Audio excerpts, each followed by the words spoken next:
Dark Journalist special feature. An in-depth discussion that goes where no one has gone before. A tale of two civilizations. With former U.S. Assistant Secretary of Housing and Urban Development, Catherine Austin Fitts. Now, let's go join Dark Journalist Daniel List. Catherine, it's great to have you back for part 3 of our deep discussion on these two civilizations existing side by side. Now, in the first 2 episodes, we've looked at the geopolitical tensions that are happening, like the situation in North Korea, for example, and a lot of war talk is happening there. But we've also talked about the pressure domestically of the deep state trying to seize control of our political process here in America. But it seems over and over again we're confronted with this choice of a human versus inhuman civilization and future. Even in the deep divisions over the current budget process, we're seeing a lot of that go down in Washington. You know, this is why centralized systems don't work. And I really saw it in Washington because I was running a small agency. We were about 7,000 people at the FHA. Right. And you would see the centralized leadership try and come up with a plan.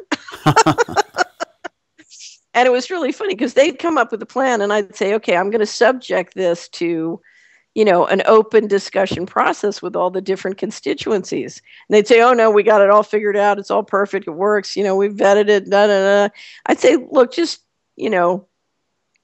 bear with me. I just, want to do it. And we would literally take it and we would have these open meetings and you'd go through all the constituencies. And by the time it was over, they were like a little piddle of, oil on the floor. Or just, because there were a million things that hadn't been thought of. Sure. And of course, and we'd go through the process and then we'd reinvent it. And ultimately it would come out, just fine. We would get there. But who was it who said no one is as smart as all of us? That's why markets work. Yes. Because you need that group intelligence to work.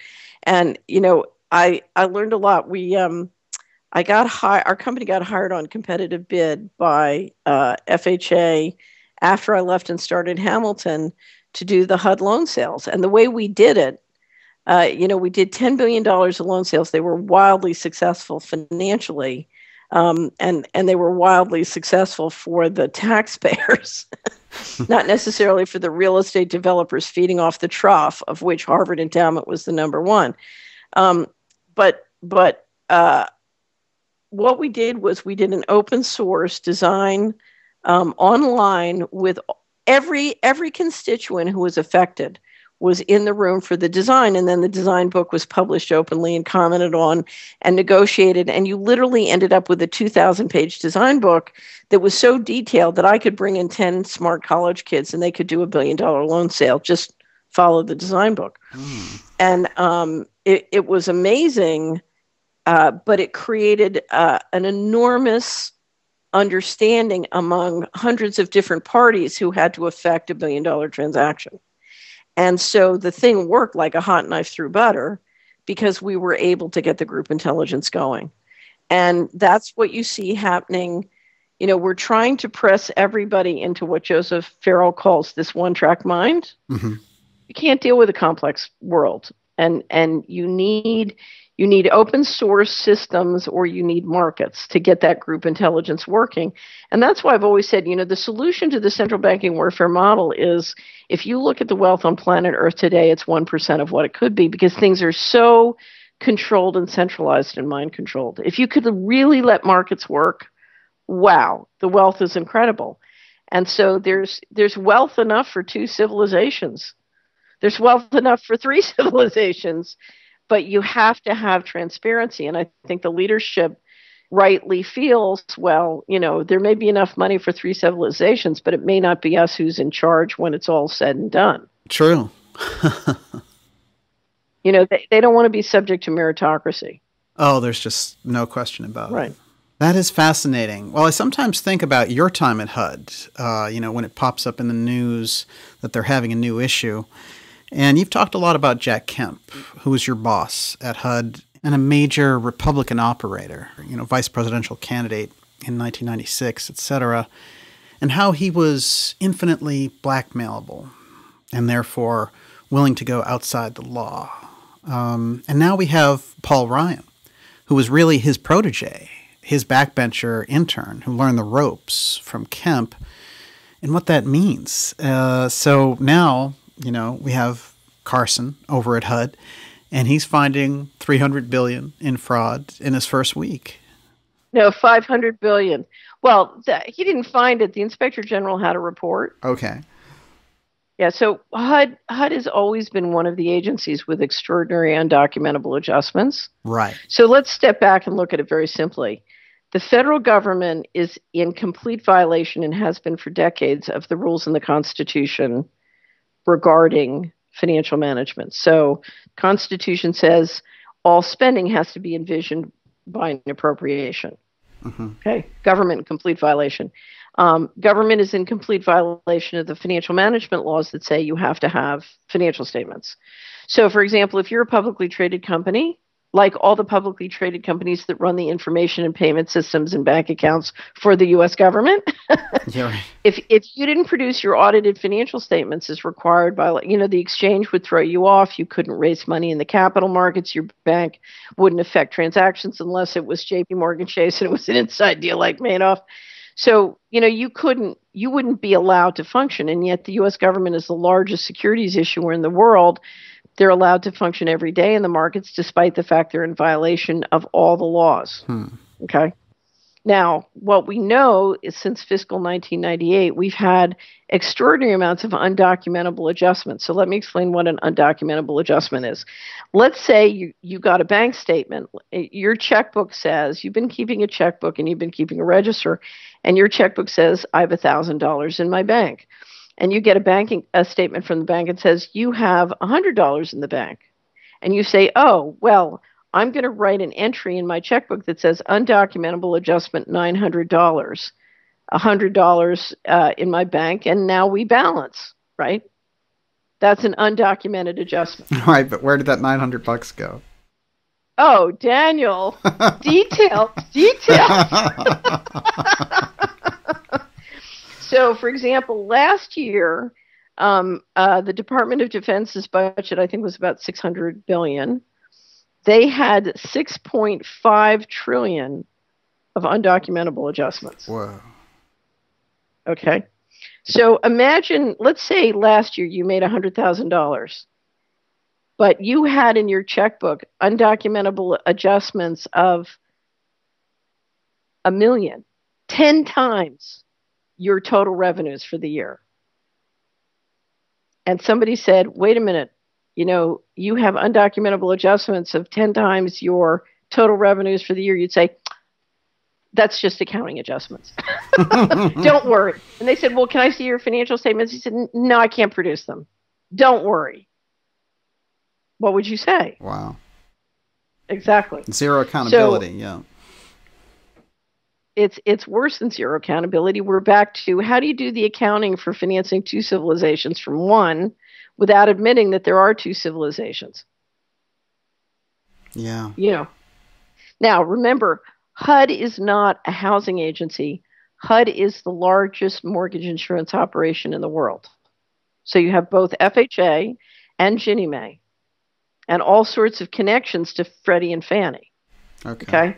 So you're talking about the biggest player in the global mortgage markets. And the fraud, at least from what I have seen and experienced, is beyond the pale.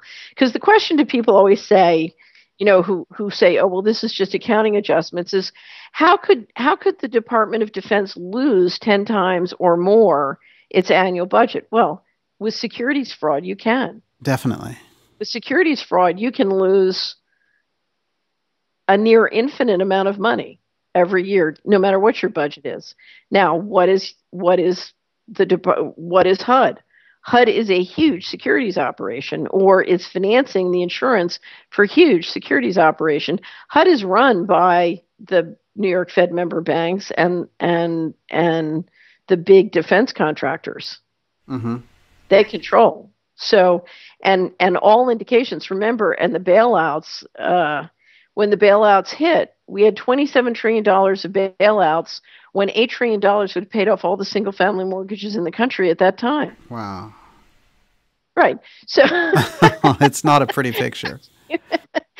how can you lose $27 trillion on mortgage losses on a housing bubble when 1/3 of that amount of money would pay off all the mortgages in the country? It really makes no sense. See, this is why I love math.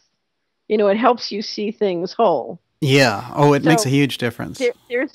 There's a real story at HUD, and it's going to be interesting because if you're Ben Carson, right now you're overseeing a whole group of neighborhood operations that are basically used to bring drugs in and launder the money.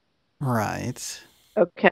So now if you're going to change that model, you've got to go to the New York Fed member banks, the big defense contractors. You've got to go to Steve Mnuchin and Gary Cohn and Mike Pompeo over at the CIA and the NSA. So you've got to go across government and say, are we prepared to turn the model and how? And you've also got to pull Warren Buffett and private guys in too. How are we going to turn the model? Mm-hmm. And you've got to get them all on board for the plan. Well, how are you going to do that?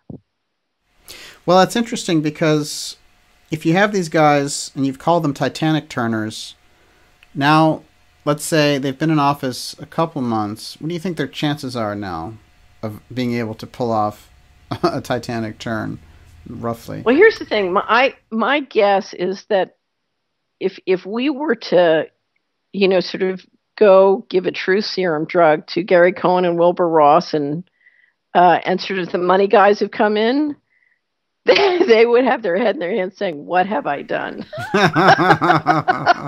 Yeah. What have I done? I put my reputation and my fortune at risk to come in and try and turn this machinery, and what have I done?" So, and in fact, what I would say to them is if you can get that cabinet off in a room really talking and trusting to each other, this is why I think leadership is so important. If you can do that, then you can get a lot of things done. If you can't, if teamwork breaks down, then we run the risk that everybody turns into a piggy or a scaredy cat for themselves. That's my concern. So, but I'm hoping these guys stick in and try and stay Titanic turners. And what it depends on is it's going to depend on the general population taking responsibility and helping. So, right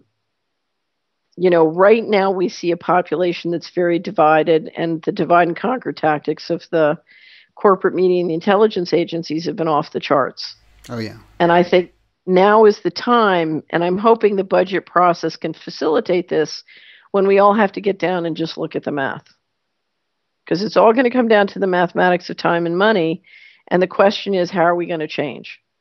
So, and the big 800-pound gorilla in the room is, we're financing, Papa has two families who don't know the other exists. Exactly. So, or one knows the other exists, one doesn't know the other exists. So how, and that's, I think if you asked Wilbur Ross or Gary Cohn how they're going to deal with that, they would say that's above their pay grade. Yeah. So we get back to the big question of who's Mr. Global and why is Mr. Global behaving the way they're behaving? Well, it's interesting that you mentioned Mr. Global. I was just about to bring him into the conversation. And I guess, with everything that's going on with the Trump election and all the populism that we're seeing going on generally with Brexit and in France also, how is Mr. Global doing? My guess is Mr. Global is very frustrated. Okay, yeah. We saw Rothschild gave an interview where he didn't come out and promote the CON, but he said the American governance process is unmanageable. And, what a subscriber sent it to me and said, this is Rothschild promoting the CON. And here's the reality. If you look at what the American establishment has done to manage the general population, divide and conquer, global spraying, vaccines, fluoride, we are being, we are under chemical, financial, legal assault. And then we behave in dysfunctional ways, and the establishment says, what an unattractive group of people. So you have this cycle of disrespect. And And so I was hoping the Trump effort would help reverse the cycle of disrespect. I think that's the question. How do we reverse the cycle of disrespect and get back to doing something, get back together towards working towards a human society? When the rare moments that I go into establishment groups, I find the majority of people keenly interested in trying to see this go towards a human place, but they don't know how to get it there. And I don't see a way of getting it there without having honest conversations and engaging. What I would do if I was Trump is I would, I used to love to play the old video games like, what was the Railroad Tycoon? Railroad Tycoon or Sim City. I would basically put a Sim City simulation of the federal budget online and engage the 10% of the population that really want to be engaged, sort of that leadership group in, okay, what would you do and how would you do it? And let's hold everybody to the transparency within the ecosystem of healthcare. So I would start to engage with the population in very detailed, substantive ways. I don't know if you saw it. Bernie Sanders and Ted Cruz did a great debate about healthcare on CNN. Yes.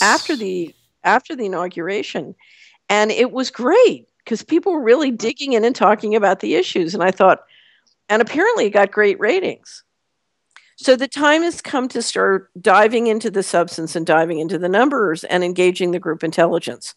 And that's what has to happen.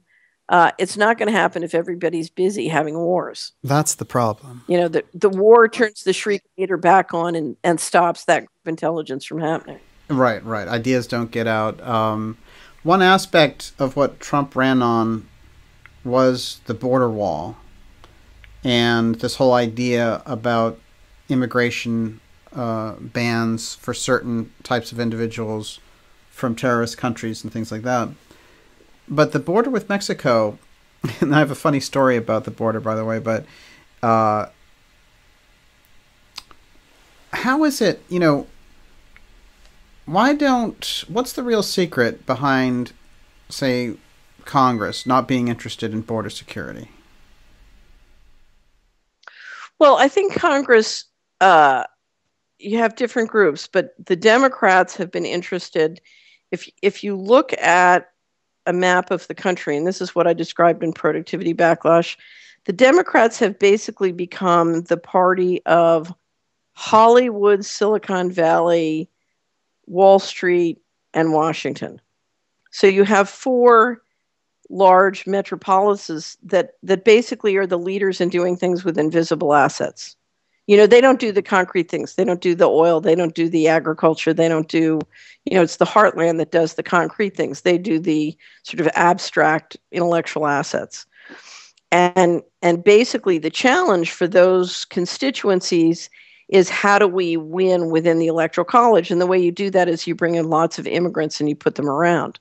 So when I was working as the lead financial advisor during the Clinton administration, one of the senior Clinton officials, who's very part of the Clinton group, said to me, "Oh, well, we've given up on black people. We're moving them out. We're going to move Hispanics in."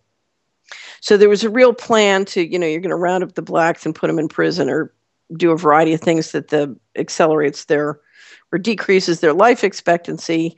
And you're going to pull in Hispanics to really repopulate that part of the urban areas. Mm-hmm. And that was the plan in the Clinton administration.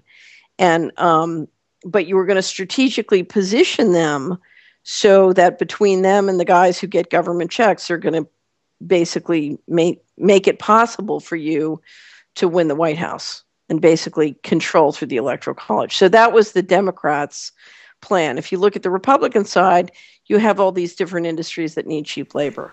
Okay. And both of them are concerned about demographics. So whether it's the Democrats who want to rig the voting, or you have the sort of people worried about demographics, or the Republicans who worry about farm labor, various things like that. The immigrants are a real, particularly from Latin America, real economic juggernaut. Now, I also have one other question, which was, we saw an enormous flood of immigrants over the last couple of years, young people coming throughout Latin America, clearly financed to move up. And then a lot of them, once they get to this country, kind of disappearing. And my big question was how many were going into the underground bases? Well, and this tale of two civilizations that we're unwinding here, they could constitute the labor force for that other civilization. It's possible. Well, that's my concern. So, was was all the immigrants things related to the first civilization, or was it also second civilization? If you look at how many people coming into the areas where you have big underground bases, it was certainly suspicious. Oh, absolutely. Well, there's a strange thing about, all this incredibly kind of hostile, invasive security at airports, but then leaving your border wide open, it doesn't make any sense. Well, I've always believed the airports were, the security system of the airports were a variety of things, one of which was running a feedback loop on shipping people. So I once had a very senior guy who'd left the CIA tell me that part of global spraying, the nanoparticles, were to create organic bar chips. And I always thought those big screeners at the airport was part of checking and calibrating that system of chipping everybody basically with an organic chip. Wow. Well, that is something to consider, but it really would explain a lot. Well, you want to get depressed? One of the most depressing things during the early 90s, they started to redesign all the airports and turn them into shopping malls. And I was watching and thinking, how are they going to get people to shop at the airports? It doesn't make any sense.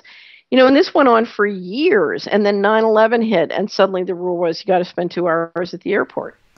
So literally, if you look at the design features of how they're doing it, the planning of people spending 2 hours or more at the airport, it was anticipated in 1990 that would go into effect, 10 or 12 years later.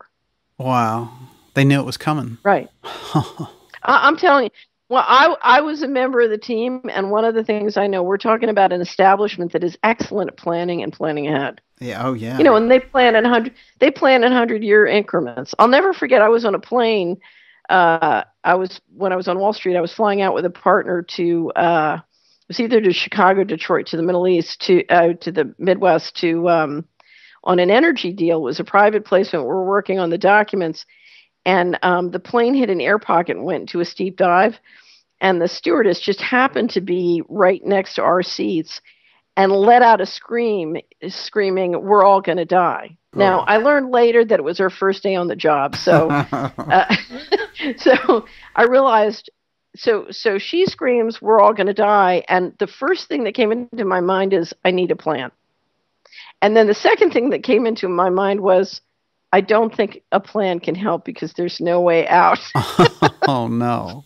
And the third thing that came into my mind is, well, where's the positive in this? And then I realized, I'm going to see all the people who I love who've died. And, and then the plane righted itself right before we hit the ground. It was very gratifying. Wow. And it was really funny because the partner I was with, he was an amazing guy. He had very great powers of concentration. Throughout the whole dive, he kept working on the private placement memorandum because one of the things he knew is if we made it, he would still be responsible to get the deal done, if we didn't crash. So That's awesome. But all I can tell you is the American establishment are planners, and they're good at it, and they plan way ahead. Well, it's fascinating you mentioned the thing about the airport, and I'll keep this short, but basically, I tracked down this story about a woman who took over security at Logan Airport in the summer before, you probably know this story, and one of the things that they had planned to have in place in May was a massive camera security system, which they had no camera security system, and that was the May of 2001. And so she had all this stuff in place, and when she went through these basic channels who were going to do it, they kept saying, there's a problem, we need more time, there's a problem, we need more time, there's a problem, we need more time. And then afterwards, the fact, she's like, it's incredible, we had this thing all lined up, and after 9/11 happens, of course, there would have been pictures of those people boarding the planes, if they were those people, et cetera, et cetera. But, as it turned out, because they never got their act together, there were no security cameras, no pictures of the terrorists entering the planes, right. Or else that would have been a very different operation. It's really interesting. I in the money world, if you go around and all the times that you are stopped from you're not allowed to let things run right. One of the things I'll tell you, if you look at the senior civil service in the United States, in my experience, they're phenomenally excellent managers. They're really, really good. Mm-hmm. And of course, everything's blamed on incompetence. Well, incompetence is a cover story. I mean, truly, it's a cover story. And if you go around and see where incompetence is required and forced, that's when you understand how the real system works. Oh, yes. Yeah. So you can understand the real system, but you have to get down in the trenches and look at how incompetence is engineered as a cover story. Wow. Right. It's like, oh, we can't. This system is it's delayed. It's this, it's that. There's this, that. Oh, that crazy government. They can't get their act together. Oh, yeah. It's the stupid bureaucrats. I told you I had a funny border story for you. There was the day after the Syria bombing, there was a massive UFO sighting on the Mexican border. I thought that was strange timing. Really? And pretty decent pictures of it. About 12 right. different strange lights up there. I'll send you the image. It's pretty fascinating. Okay, well, I just wonder how it related to the pressure being brought to bear on the president. Oh, well, that's interesting, yeah. I don't think it was the night before, but that's a good question. I'll find out. Right. It was pretty heavy duty. One thing, just remember, it's always good to do chronologies on events because it's, through the money, there are connections that wouldn't be obvious. So one of the things to remember, on March 20th, David Rockefeller, the man who killed Kennedy, died. The man in the background. Okay. Power vacuum. Oh, yeah. Yeah. The head of the Rockefeller dynasty dies on March 20th, and all of a sudden we see a new push to go to war, with Rothschild allegedly reported in the city of London of saying, I call on all civilized countries to basically engineer regime change in Syria. Wow. Oh, it's an excellent point. I watched your Twitter feed religiously, and you had a great one there with the whole Rothschild thing saying, well, Assad basically wants to destroy our values or something along that line. And you saying, what values are those? Right. So, yeah, but I think... I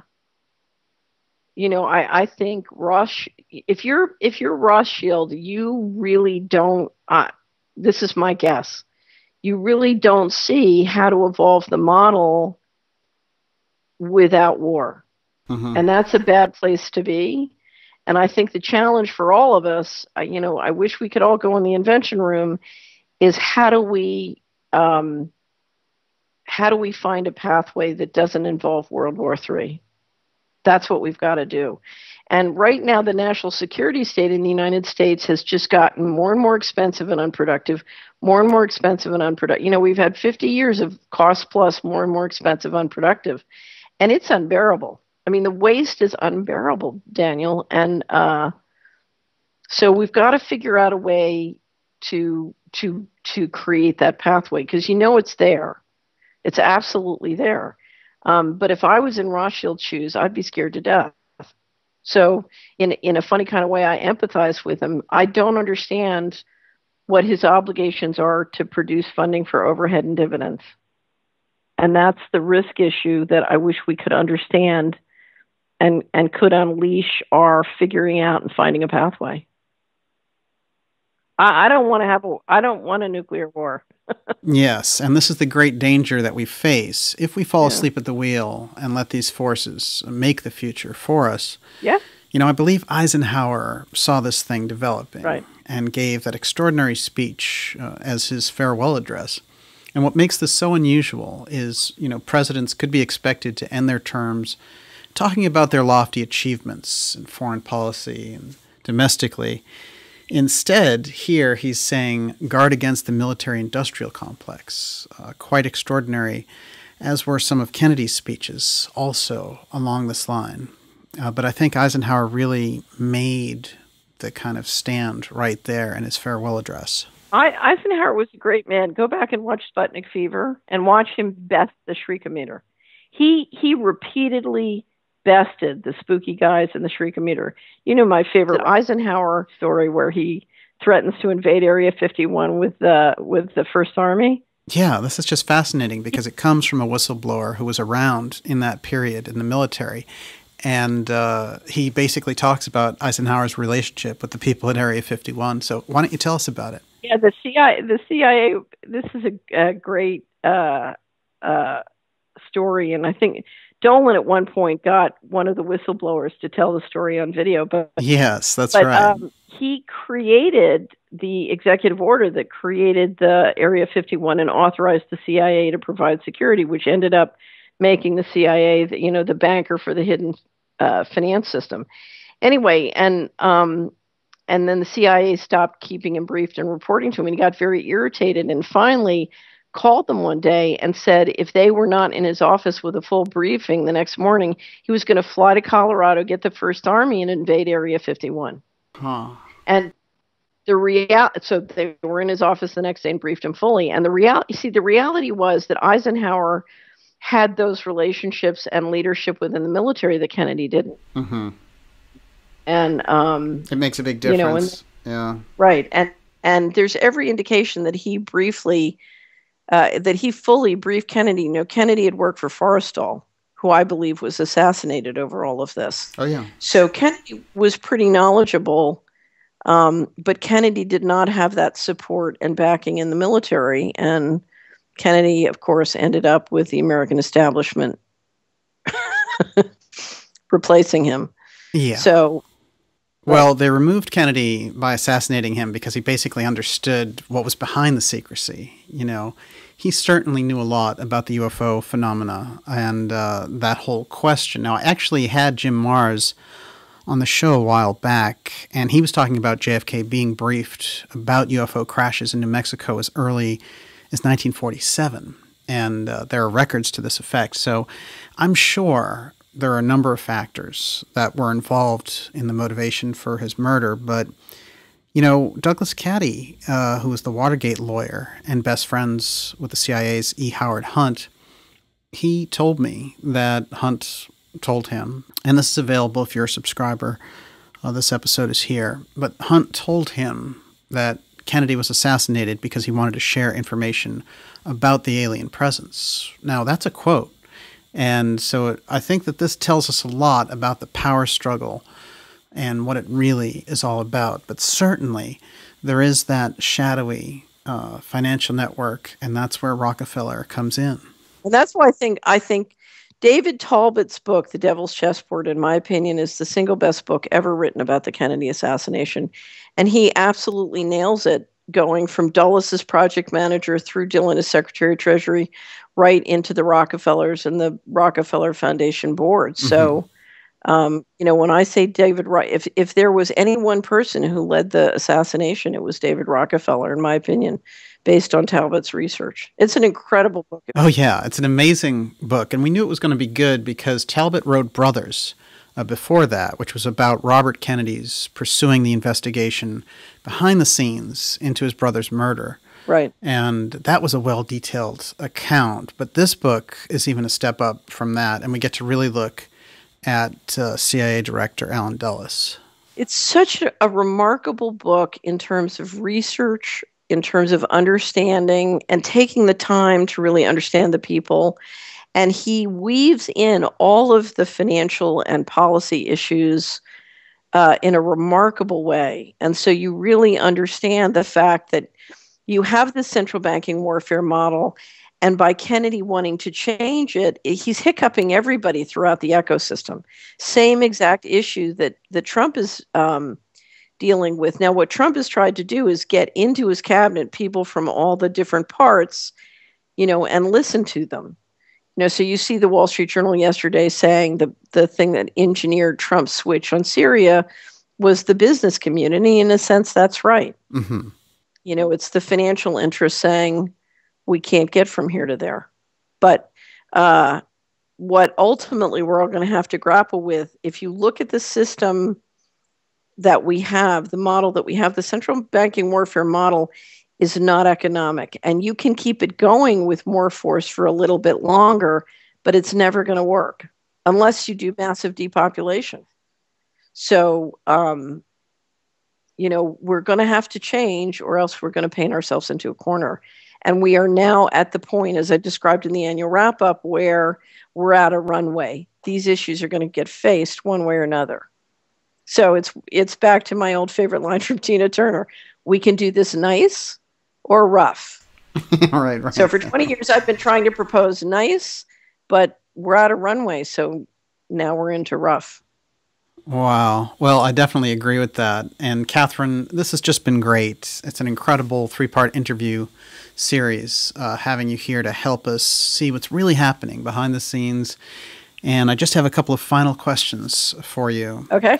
Now, Jane Mayer wrote a book recently called Dark Money, tracking a billionaire influence in politics behind the scenes. You did a review of this book, which was very interesting. Can you tell us about it here? Yeah, I was very interested in it because I wanted to. I've been looking for good sources to sort of understand the Koch brothers, what they're about, why everybody's so angry. And Mayer is a very talented writer. It's a beautifully written book, and she has done incredible research. The challenge with the book, and there's a lot of very useful, helpful information, but you don't get a clear picture of what's going on because it's so overlaid with sort of progressives are good people and conservatives are bad people. And the ideology is confusing because if you listen to what she's saying about people's behavior, nobody's following their ideology anyway. Yeah, right. Everybody's just like for themselves or, and then the progressives are for let's have more rules and more rules and more rules. And, it's like, forget it. You can't have an economy. If you listen to sort of her implication, let's destroy and shut down the entire economy. So the ideology is so sort of muddled and confused that it's hard to figure out what's really going on. But there's a lot of good information in it, and it's part of why, I would love to see everybody have a very clear map of the economics of our situation. It's why, I was building the software tool community wizard that would do software. It would let you see how the money worked within the world that you walked around and saw. Mm-hmm. And our problem is if you look at the financial ecosystem of our county, there are 3,100 counties in America. If you look at the ecosystem of our county, it's not being optimized. And I think if every citizen had those numbers and could bicker and argue without all this abstract ideology and get down to, okay, how are we going to optimize resources? And what are the fundamental principles that we really value and need to be reflected, i.e. a human civilization? How would the money work? It's interesting. I used to be on a great listserv for the Institute of Civic Values. And there was this guy who was a community developer, community organizer in Ohio. And he and I disagreed ideologically on everything. I was the conservative Republican and he was the Democrat socialist. And I believed in markets and he believed in rules. And we were like, whenever we discussed ideology, it was complete war. Anytime you pulled out a neighborhood and you pulled out the money, we agreed down the line on everything. Amazing. Because we both wanted to optimize people's time and money, and we both wanted a human civilization. So when it got down to the time and money of a neighborhood, we were like, the two most powerful allies in the world. We agreed totally on everything. It's amazing. Wow. Well, that's why you have to decentralize. Because the people who want an honest civilization are going to agree most of the time. It's very interesting. One of my favorite Congress people is Marcy Kaptur from Toledo. Yeah. She is fantastic. Unbelievable woman. And I'm a huge Marcy Kaptur fan. And I was in Ohio for another reason. And I wanted to do a fundraiser for Marcy Kaptur. And she came up to speak. And I had this great subscriber who's a committed Republican, and he's like, Marcy Kaptur is a Democrat and a socialist. And I said, Marcy Kaptur believes in managing the money according to the law. And that's what you need. And that's what you want. And I said, I want you to just listen. And he came and listened to Marcy Kaptur, and he said, she's fantastic. I'm giving a huge donation, because what he heard was somebody talking about, let's obey the law when it comes to how we manage the money. Well, it's an excellent point. And Yeah, it's just, right. I was just going to say the Sanders people, for example, and the Ron Paul people are very different in terms of their ideology, but they both have the desire for transparency in common. Right. If you got all the Ron Paul people and all the Sanders people together in a neighborhood arguing, there's a process called participatory budgeting. If you got them all in the same neighborhood discussing participatory budgeting and what we're going to do in the money, they're going to agree. Mm-hmm. They're going to get a huge... Now, their disagreements will be fun to listen to, but they're going to invent together. Do you know what I mean? Mm-hmm. And things are going to work, because they both share a distaste for criminal enterprise and providing subsidy to finance other civilizations secretly. Right. That's what they share. So I think you're going to see one of the things that's going to come out of whatever is happening in Washington is a renewed interest in getting to the table locally and making sure things work locally. Well, you said the magic word there, which is my last question. Now, we've touched on the annual wrap-up Solari report in part 1, which is incredible, and the possible scenarios that you created for our future in there. It's great information, but something that caught my attention was that you decided to emphasize food in this report. Right. Certainly, there's a lot of information in there about GMOs versus healthy organic food, and how there are incredible investment opportunities in the food arena, along with lists of different companies that you provided that have room to grow. Now, why did you decide on food as the main focus of this Solari report? So here's why food is so important. When globalization was working, the Anglo-American Alliance is a huge food export juggernaut. But while globalization was working, nobody had to worry about, is my country, is my county a food importer or exporter? Because food is abundant. Now, there are real quality issues in the United States, as we've discussed with GMOs and other things, but let's put that for aside. If you look at food as a percentage of the family budget or the volatility of the prices, food is off many people's radar screen because most of us have lived in places where food was abundant. Okay? Okay. If globalization breaks down, it's going to matter. Are you in a country where they have food and water? Or are you a food and water importer? Okay? It's going to matter tremendously for political power and financial power. The other reason I wanted to do it was not just sort of the if globalization breaks down, but the other thing is I think that food as a percent of the family budget is going to start to rise. Mm-hmm. And so access to high quality food and the economics of how you get food, I think are going to be steadily rising in importance, both to the family, household, and budget, but also to investors. As an investor in a low-yield environment, where are the companies that have an inelastic demand for their service or their product that can support steady dividends? And so one of my questions, traditionally investing in food hasn't been a very, interesting thing. And part of it is food is spread around into different asset categories. It's never been its own asset category like real estate. But and it's one of the reasons I broke out the stocks and sort of showed how it's spread across different asset categories. But you'll notice I had an ETF in there that's called Rising Food Prices, and it's done very, very well recently. And I think that's because households are struggling with inflation, but their demand for food is inelastic. And so I'm very curious to see what the economics are of food. There was one other thing. If we have managed the agriculture in the United States, Daniel, to be part of this Anglo-American Alliance export juggernaut and to really help project our power globally. Right. If we should pull the agricultural subsidies from the budget, then it's going to fundamentally change the economics of every farmer in America. Do you farm for the local market or do you farm for the export market? It's going to start making local much more attractive.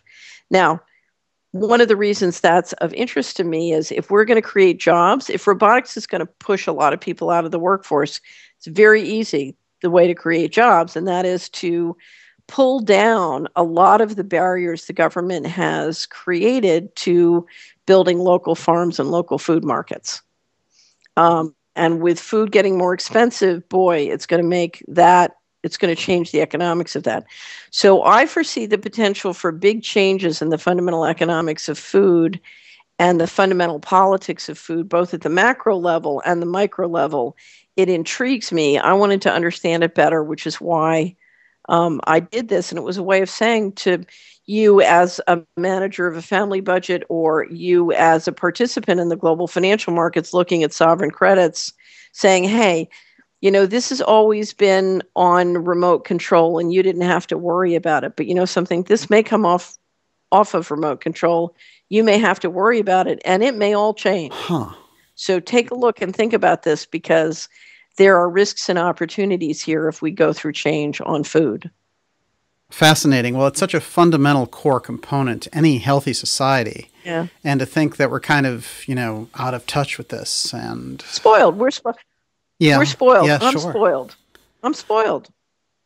Well, you made a great point about GMOs too, which is that you can get very different societies and people if you're a synthetic, right. GMO people versus a healthy, nutritional, organic people in society. Well, we've been doing, on the Solari report, we've been doing something called the Food Series with Harry Blazer, who I consider the top consultant in the world, most knowledgeable person on food that I've ever met. Amazing, amazing person.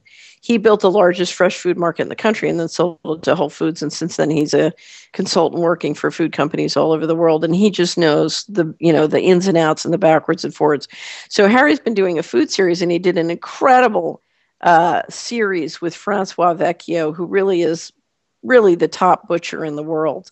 And Vecchio pointed out right at the end of the interview, he said, in Europe, we pay twice as much a year for our food, but we pay half as much for healthcare.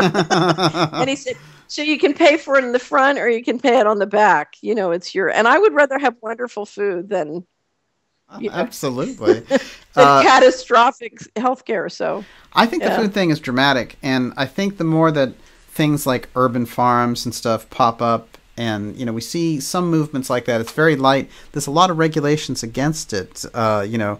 We see couples being fined for growing carrots in their front yard. I mean, Look, I'll be blunt. The food safety rules are 80% a conspiracy to stop the population from feeding itself with healthy food.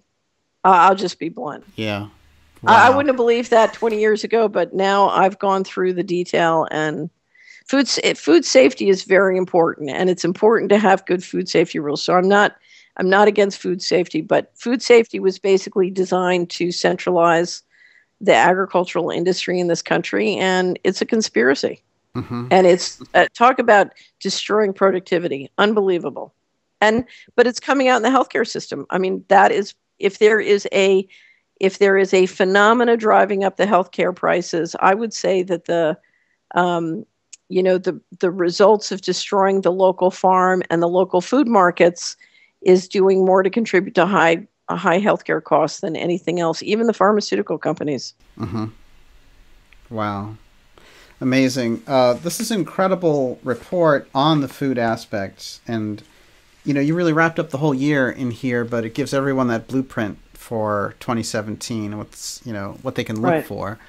And I think bringing food into the center of their consciousness is a great idea. So I'm really glad that you put that in there. And it's also kind of surprising. A lot of people are thinking, well, economics, they have to come to realize when they deal with the work that you do at Solari, it's a wide tapestry of information that can really help them. And I always say it's Solari University. That's the way I look at it. Well, here's what I'm interested in. If you take a family, let's take 2 parents, 2 kids, some grandparents, some siblings, some related family and some neighbors. That's who I'm thinking about.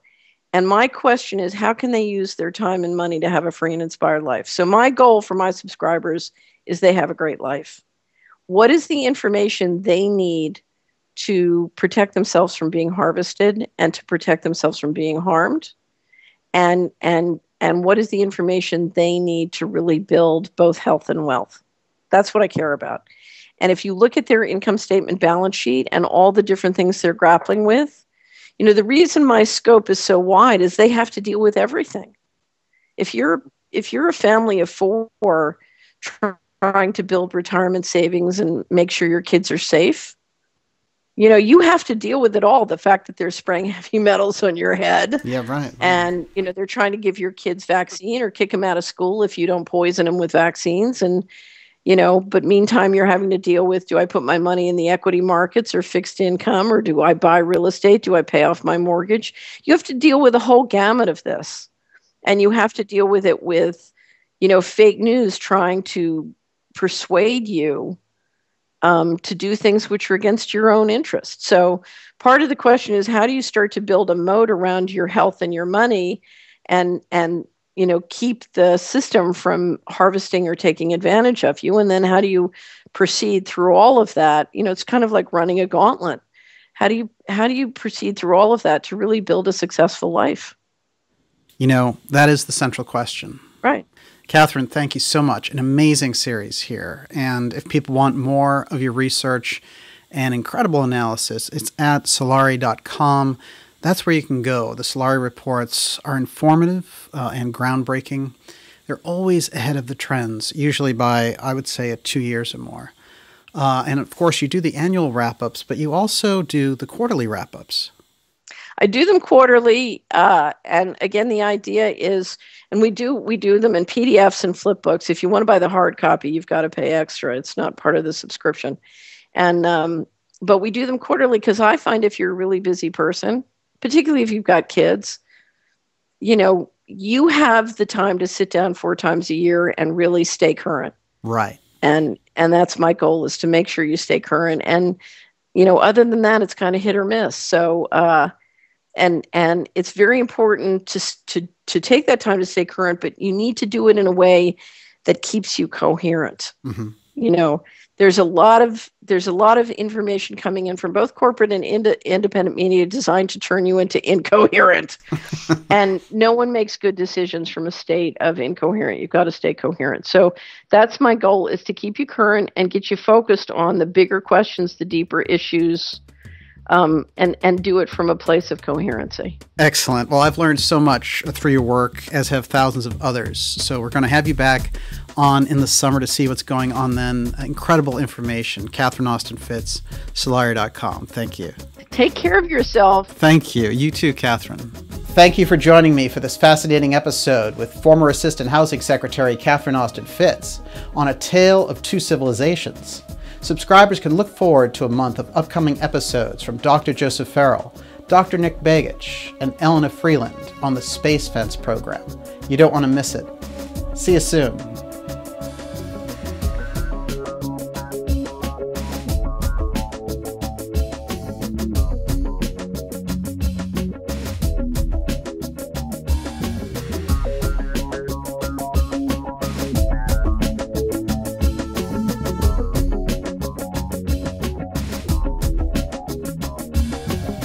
We want to hear from you.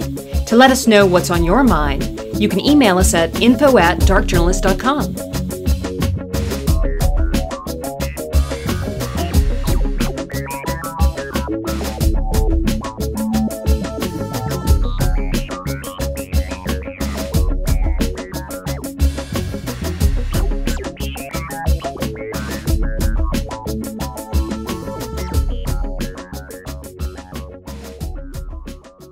Dark Journalist. Go for truth in 2017. The deepest questions, the biggest secrets, the darkest mysteries. Dark Journalist. Go for truth. With top guests like Graham Hancock. Graham, how do we as a society escape the grip of the deep state in the 21st century? Rather than spending trillions of dollars every year on building up our armies and our weapons of mass destruction and creating a climate of hatred and fear and suspicion, we should be uniting as a human race. Catherine Austin Fitts. Catherine, what is the issue that's holding us back and destroying prosperity? We have a system which is got a negative return on investment. It's killing human productivity. and where it's going is inhuman. Dark Journalist. Go for truth. Visit darkjournalist.com and subscribe now for a special summer discount. Available for just $39 for 1 full year. You'll receive exclusive member benefits, including access to the complete high-quality audio archives to stream or download at your convenience, and subscriber-only content, including bonus show material. Sign up for our free newsletter to stay updated on the latest shows. Dark Journalist. This is the year. Now is the time. You know, we need dark journalists, so just keep doing what you're doing. Join us now and go for truth.